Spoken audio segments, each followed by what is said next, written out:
friends. Oh, I'm sorry. I feel like I'm really far back. I don't know why this keeps happening. Anyway, hello! I want to make a video today talking about this handsome little bean that I have here. His name is Zeppole. We named him after the Italian donut. Oh, also featuring Penny's butt. Yeah, it's just your butt. Just your butt. Yes. Okay. So, oh, there she is. No, yeah, well, you know, dogs. So I wanted to make a video talking about why I have this little guy and, you know, why all of a sudden we just have another puppy. Because, you know, 2 weeks ago I made a video saying I'm finally getting another dog, which I've been wanting to do for over a year now. And then last week I just had this little bundle of floof. And asking you guys to come up with a name, which I settled on Zeppole because we didn't know what to name him and I was having a tough time really working with him without him having a name, so I just named him Zeppole. I think it's very fitting and he likes it, so it's great. It's great. What do you think? Do you like it? Yeah, you liking your butt? Good girl. Good girl. So I felt like I wanted to kind of do some explaining. Also, I didn't have a better idea for today. Friday just completely snuck up on me and I forgot. So here he is.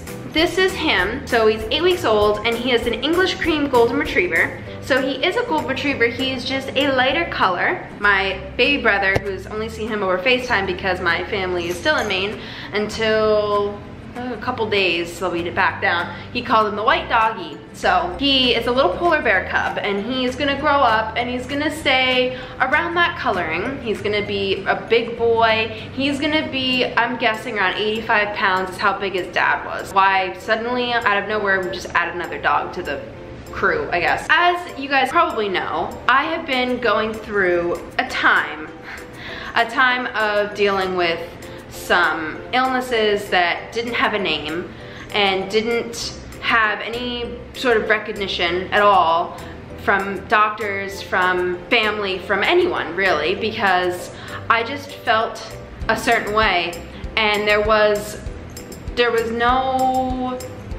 nothing. We had no information. I didn't even tell you guys anything because there was just nothing.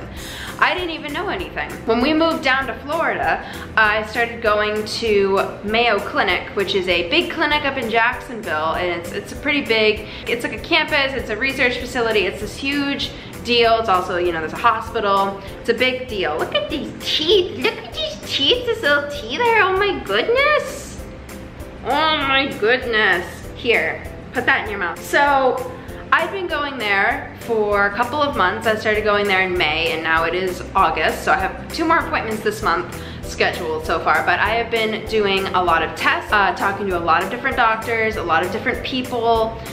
Everyone's just been trying to figure out what's going on. And when I went there in May, I gave them some suggestions to things I thought maybe could be going on, and they ran those tests and, you know, we talked about it, and it's been a long road. So when I went in the end of July, we went in the middle of July, so a few weeks ago, and essentially came to what the diagnoses were, and they're chronic illnesses. In the words of one of the doctors we saw, oh, there's no cure, there's no good treatment, there's no good drugs, but you're not gonna die. So that pretty much sums up my current situation.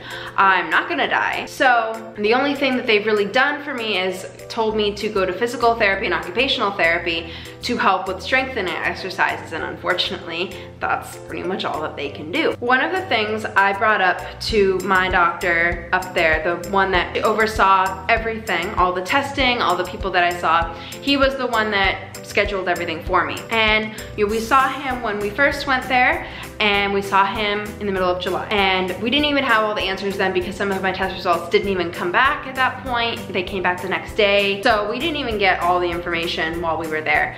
But one of the things I brought up to him was getting a service dog, because it's something that I've been considering for a long time. You know, I have a lot of difficulty with mobility tasks, like doing myself, like getting up and down the stairs, picking up things that I drop. Different things cause me to be very lightheaded, very weak, and I'm allowed to call it dizzy, but it's not vertigo, so I don't know. I don't know what the medical term for it is, but you know, so I get very close to passing out. I experience just a lot of different things things, and that makes doing certain things for myself very difficult, like running errands by myself, which I can do, but then I'm pretty much useless for the rest of the day, and I get hit with different waves of fatigue and weakness and dizziness, so it's not really something I can predict. That's just how it kind of works. And my doctor thought that it was a great idea to get a service dog and to have that help me so that I'm able to be more active, because I'm not overstraining myself just trying to do basic things. And that is why I have Zeppole, because he is going to be trained to be my mobility service dog, and he is just a baby right now. So he is not, you know, doing anything for me right now except for giving me snuggles and messes to clean up around the house. But he is a barker in his crate, aren't you? But he's a love bug. So my boss helped me find him. We found him and he passed the temperament test, and we decided to give it a try. So he is gonna be training to be my service dog, and I'm owner training him. So he's not gonna be going to a program and being sent away and then being, coming back to me. I'm gonna be working with him with trainers, not by myself, to teach him what he needs to learn to be a service dog. You know, there's a lot of different things that he has to do. He has to be very good at obedience, he has to be public access trained, and then he has to actually be task trained. And we don't even know if he can be a mobility service dog, because at 18 months we can get his prelims done for his joints to see if they can hold up on, you know, with my weight. So it's just kind of a gamble, and we're doing the best we can, we're trying. And so yeah, that's why I have Zeppole. I wanted to make a video explaining why I had him, and so that's why. So you're gonna be seeing a lot of him, and hopefully I'll be doing a lot more videos centered around service dogs and different things like that. And something that I really wanted to cover is that not all disabilities are visible. If you ever see me, I look completely normal and look completely fine and look like nothing's wrong with me, but I am struggling very, very much just to do normal person things. That's why my doctor and I talked about getting a service dog. That's why he thought it was a great idea. That's why he wrote it up. That's why I have Zeppole. So you'll be seeing a lot more of him, and you're still gonna be seeing Penny. Come here, Penny. Oh, she's not sure yet about the puppy, but I've been taking her to the dog park, so she's been getting lots of exercise so that she doesn't eat the puppy. She wouldn't actually eat the puppy. All right, guys, thank you so much for watching. I'll be back next week with hopefully a more fun video, but that's all that I have to say. And Zeppole, you have anything you wanna say? You have anything you wanna say? He said nom nom nom. I say nom nom nom. Oh. All right, bye guys.